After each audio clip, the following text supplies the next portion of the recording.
السلام عليكم ورحمة الله وبركاته والسلام يا جبهان تيمبا مال والبعض يقدر عون إنسان سوى البعد كجدين سجاريو حالة والبعد كسرين تيمبا والسلام يا مرعي حسين جامع عندنا يا إن ما أنتيتو أنا كان كسر جد بيو مقال خله والدراسة عدا مقال عن دوان وجه الله أرمله حريرة public record كه رئيس الوزراء هذا الصوماليا مدن محمد حسين رابله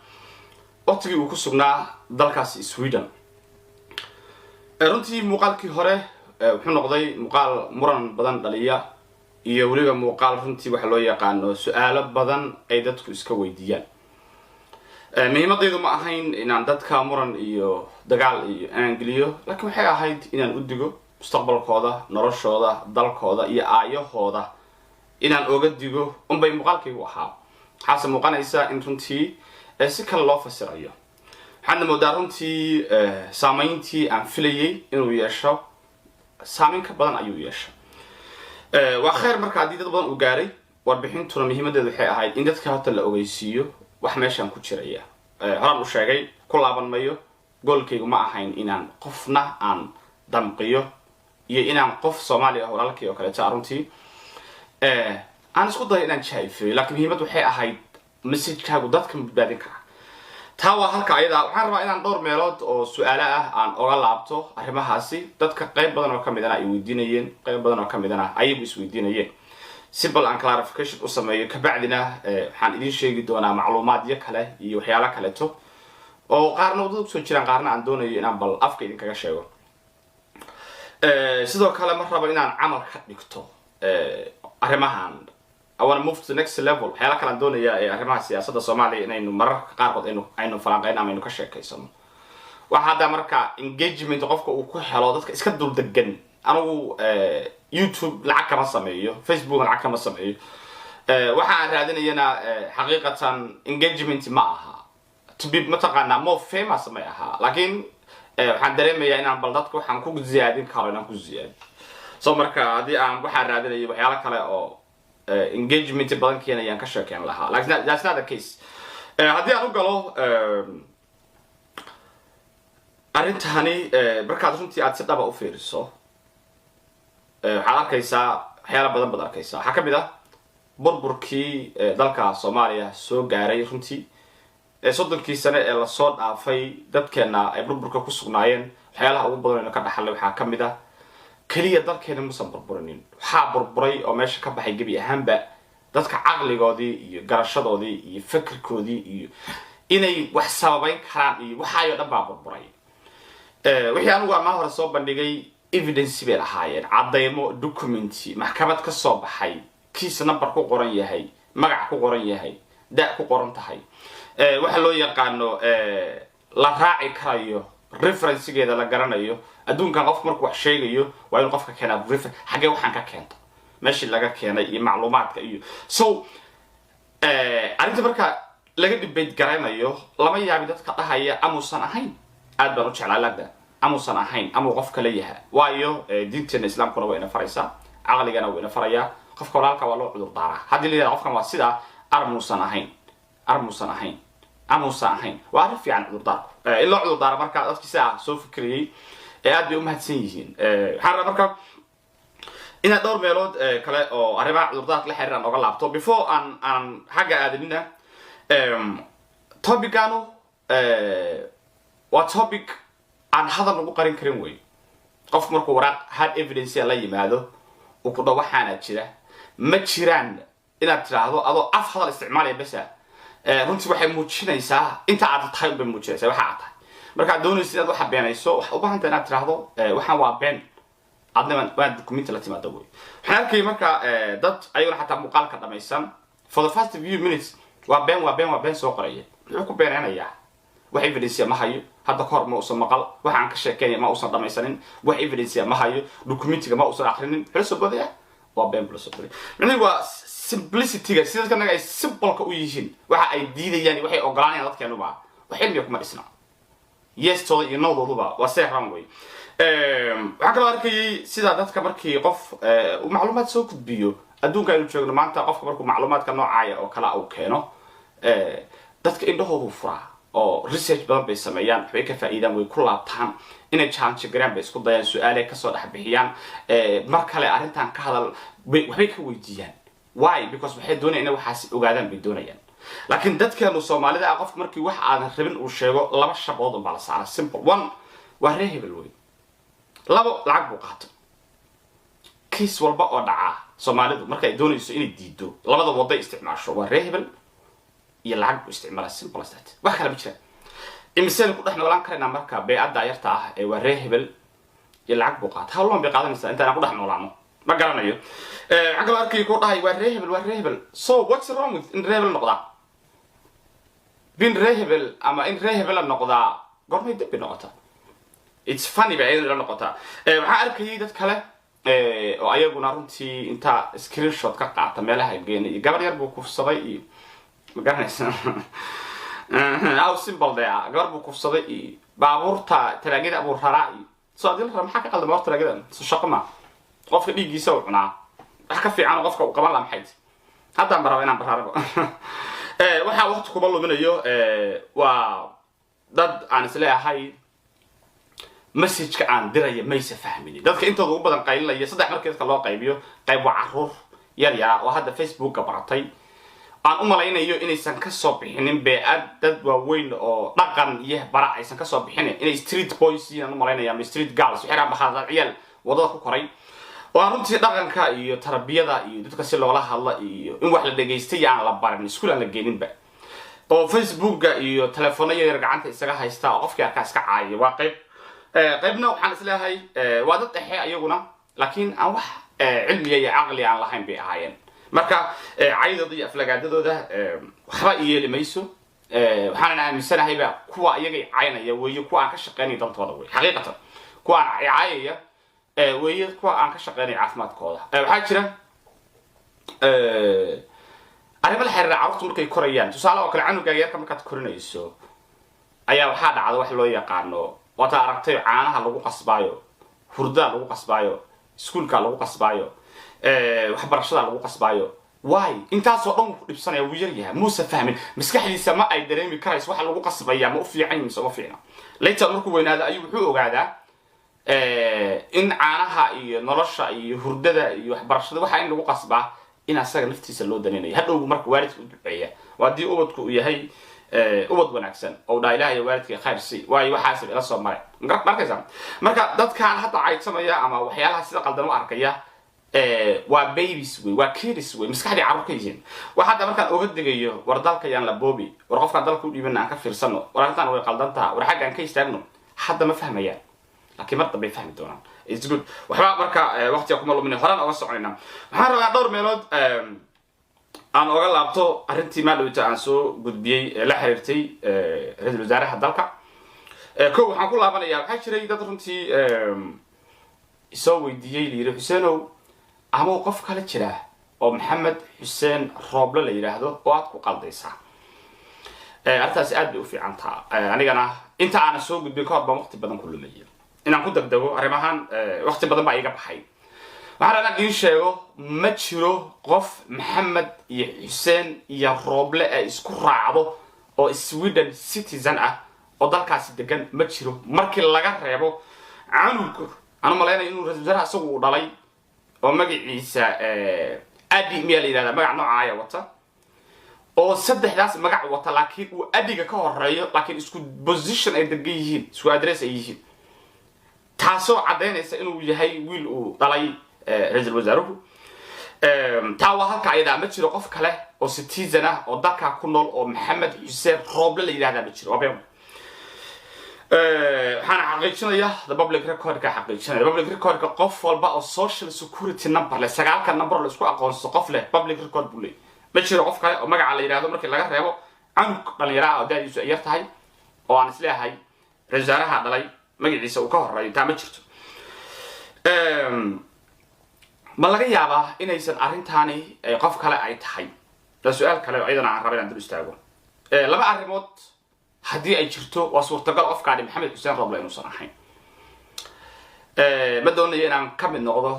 kuwa aan cudurdaar ka samayn karinin ama aan wax sababayn karinin waxaan isku dayaa marka inaan wax sababeeyo laba arrimood haddii ay dhacdo ninkaan maxamed xuseen roble ma ko haddii maxamed xuseen roble dalkaasi Sweden uu ku joogay magac kaleeto kala soo qaado kale Faarax Yuusuf Maxamed Cabdullaahi Yuusuf whatever the case magac kale hadduu dalka ku joogay ninkaan maxamed xuseen roble ma ahanay maxamed xuseen roble kale taasi waa option labo haddii maxamed xuseen roble ama ra'iisul wasaaraha dalka daadii uu ku joogay Sweden haddii daa yar ahayd 16 sano duu ka yaraaydo waa labada case iyo labada option oo kaliya oo la oran karayo magacan qof kale uu ku noqon karaa waa labada option laakiin maxamed xuseen roble kalena ma jiro waxa loo yaqaano labada qaab kaga badbaadi karaya ama la oran karayo amuusan asaga ahayna waa inuu magac kale isticmaalayo ama waa in daadiisa ee ka yar tahay daada public record dadka markii la gelinayo oo social security gooda iyo dambiyada markii la baariyo hatta 17 aduu gaaray hatta dambigiisa waa la publish garanaya taa waa halka ayada waxa kale jirta qadiyad kale oo ayadana aan rabo inaan wax uga laabto oo la xiriirta arrinta daada waxa jira oo Google kana ku jira hore aan arkay dad badan ay soo direen waxa loo yaqaan CV ay ku qoran tahay inuu dhashay 1963 oo la yiri ma hubo idaan official way ma aha hata official transcript oo ka imaanaysa source dawladeed oo hata mataqaana la aqbali kariyo ma ahayn waa mid Google ka iyo website yar oo kala ay meelaha ka imaanayso iyo application as a PDF loo save gareey oo caadi qoran oo ku qoran tahay inuu dhashay 1963 halka qofka aniga information kiisa aan keenana uu dhashay 68 oo 5 sano gaab ay u dhaxayso arrintan age-ka waxaan rabaa inaan yar ka yaado aad Soomaali tahay qurbahana aad joogto su'aal baan ku weydiinaya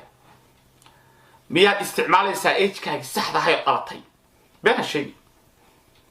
أنا ولا الاستعمالين.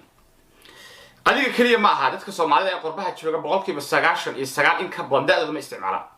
سامول بعد عبد. ضد بروسيس رو كان ده يربي كفيرني أنفاتج. ضد بعد ده هذا قف كستا أو تشوفها قربها الصومالي بقولك بس سجاشن يشن هذا اسمه كم بدنين. ده هذا سهل ما استعمالها. صابت شر أول لما يابي صومالي بقى. ضد بدن بقى ماله بدن بالواركي وحن قرن كريو. قاب كل اسمه قاله يقاب بدلك قربها الله قاله. iyo age kala sheegto waxa dhan waan garanaya leegma sheekanay adinku ma garanaysaa soo marka mas'aladan age ka horta in ra'iisul wasaaruhu usan qoranin age kiisi ama age kala uu qorta iska caadi way aan dhibo marka waxa iska caadi waxaan fahmi karayaa way waxaan kaloo ogahay in ra'iisul wasaaruhu markuu shaqada u abay garanayay inuu isticmaalay baasaboor Soomaaliya hadii marka uu ku soo galay daadiisi aan ahayn waa laga yaabaa baasaboorkaas markuu qaadanay daadiisi inuu saxay labadaas doodna ay rekoorka ku jiraan mid Sweden ay ku jirtay midii uu ku galay baasaboorka Soomaaliya mid uu qaatay shaqada ku apply gareystana ay tahay midii saxda ah laakiin baasaboor Soomaaliya uu qaatay qofka Soomaaliga ah ee dalka u shaqeynaya ama xildhibaan ha ahaado ama wasiir ha ahaado uma baahana kuma qasbana cidna ma weydiinayso inuu baasaboor ajnabi u la yimaado cidna ma weydiinayso waa inuu la yimaado baasaboor Soomaaliya hadduu diblomaasi yahay markuu shaqada u helo ka bacdi baa loo transfer garanaya ki shacabka ha ka bacdi waxa looga dhigay baasaboor diblomaasi hadduu doonayo weeye haddii marka uu horay u haystana kiisi uu iska haysan kara soo marka baasaboorka Soomaaliga ah weeye baasaboorka qofka shaqada qabanaya hadduu rabo madaxweynuhu ha ahaado ama ra'iisul wasaaraha ha ahaado ama wasiir ha ahaado ama xildhibaan ha ahaado baasaboorka uu qaadanaya baasaboor Soomaali ah cid weydiisa ma jirto baasaboorka ajnabiga maxaa ku qoran isma weydiiyo cidna ma weydiiso xeelal is weydiiyo waxa kamid ah CV qofka laga weydiiyo shahaada aad wata sax ma tahay xeelal xaqiiqi waxa kamid ah shahaada kamid shahaadooyinka markii jaamacadaha la weydiinayo age-ka cidna age jaamacad kuma qorto shahaadada waxa la weydiiyaa kaliya shahaadan serial numberkaas la masaxma unbaa laga weydiiyaa waa isaga taga soo marka CV-gu waa document qof uu gacanta ku qortay waliga ma aragtay qof kiis dambiga loo haysto ama wax lagu soo eedeeyay oo document asagu uu qoray cadeen ahaan u isticmaalay ma aragtay waliga may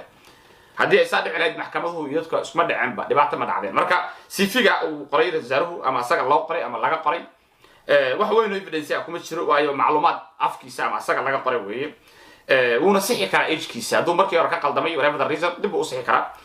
haddii ay jirto in uu doonayo inuu arrimahan ka dhuuntana way jiri kartaa arrimo tricky ah oo xagga sharciyada legalka ah way jiri kartaa waxaa kaloo jira ayadana arrinta la xiriirta Wikipedia waxaa la yiraahdaa dadka aan garanay baan u sheegayaa Wikipedia waa website furan oo la edit gareyn karo oo wax lagu daray karo oo wax laga jari karo aniga aan idin la hadlayaa 100 page wax ku daray waxana ka bixiyay waan wax iska caadi ah wax la sameeyay cid walbana way garanaysaa ay wax uga bilaaban yihiin arrimahan computerka internet wikipedia macluumaadka ku qor dadka ku qora maahan waxa quraan waxa loo yaqaano official may aha waxa editable way wax cid walba wax ka bedeli karto way marka daadaas ku qoran ayaduna laakiin wax weyn macluumaad ma laha finally waxa jirna caaba oo la yiri maxamed xuseen baa la yiraahdaa laakiin waxa la yaabo goortay carabtu la baxday Roble mid baa ugu yiri ninkan waa carab maxamed xuseen Roble la yiraahdaa mid baa ugu yiri marka goortay carabtu Roble la baxday Roble ma Soomaaliya إذا Soomaaliya Roble ma qaadan karto marka aska chip shot waxaan marka inaan conclusion ka arintaani inaan ku soo kooban doonaya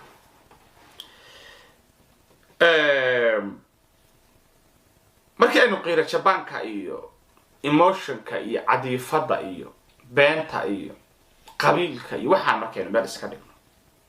oo aynu u soo laabano xaqiiqada markaynu soo laabano araya qabta idin sheegan doonaya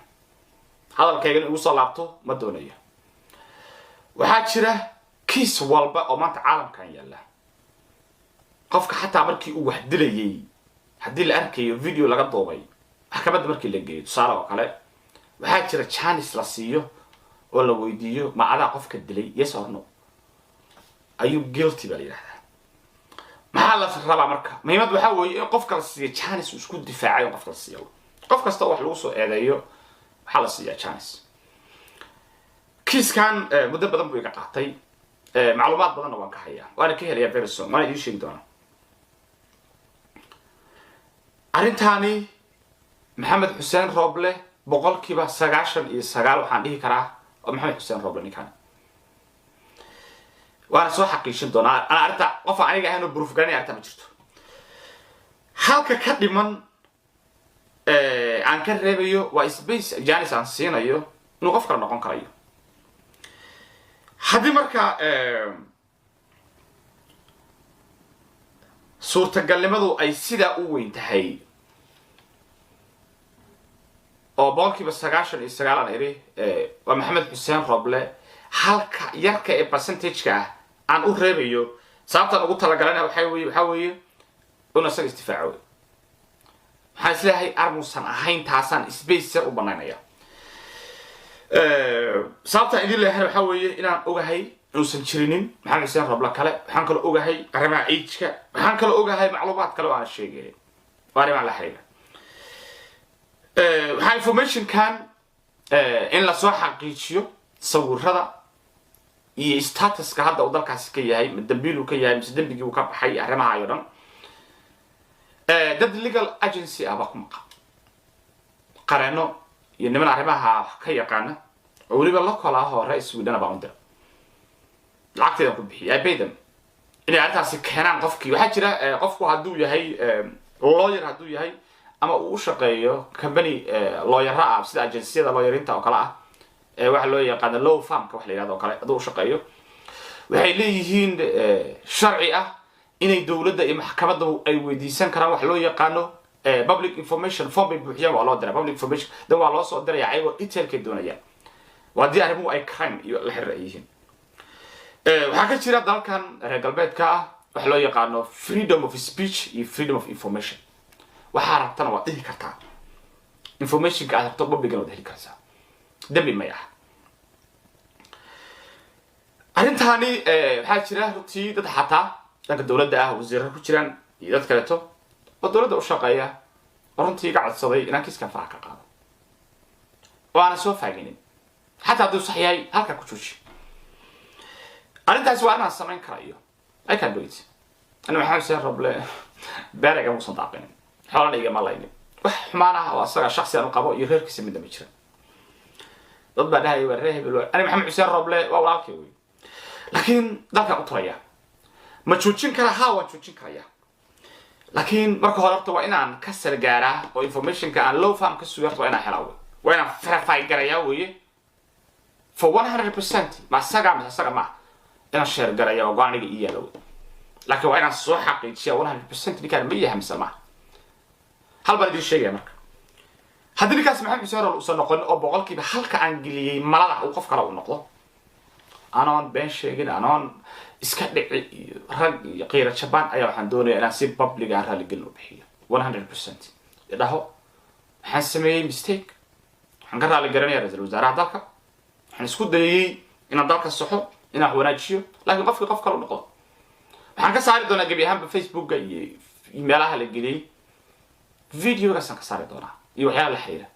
si aan reference damba looga helin raali gelin baan ka bixin karaa sababta u sameynaya ma aha inaan runtii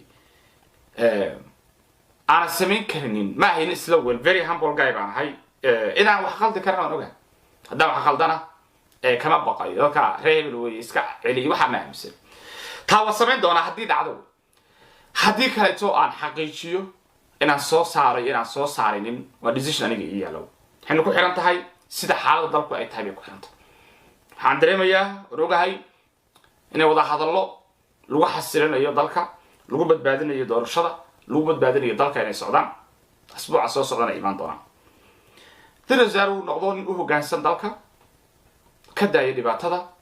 ka daayay muranka ka daayay xasilooni darrada uu ku hayo suurtagalna wax ka bedel fikirkayga haddii arrinta meesha ay ka bixi weydo oo saa ay u socoto maybe waa laga yaabaa inaan wado ummadda aan kusii baraarujiyo qofka aynu talada u dhiibanay qofka uu yahay taantaasaan oga baxaya waqtigeenu sugaynaa marka waxaan rabaa inaan kusoo koobo su'aal kale oo dhanka iyo doorashada oo dad badan aad i weydiinayeen la xiriiray Xuseenow ninka la yiraahdo wasiir dubbe miyuu ka baxay kooxda nabadii nolol su'aal aad i weydiinayay aan rabaa marka macluumaad yar oo ka hayna idin sheego ana horta wasiir dubbe ma aqaano dadkan individual ku aqaano kuma jiro ma aqaano weliga laba hadal ma arag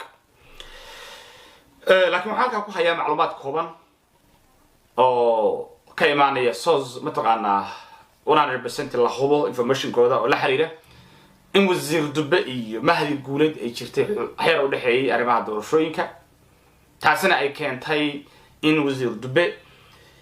meelo badan oo naqaanay uu ka soo muuqan jiray uu ka soo muuqanay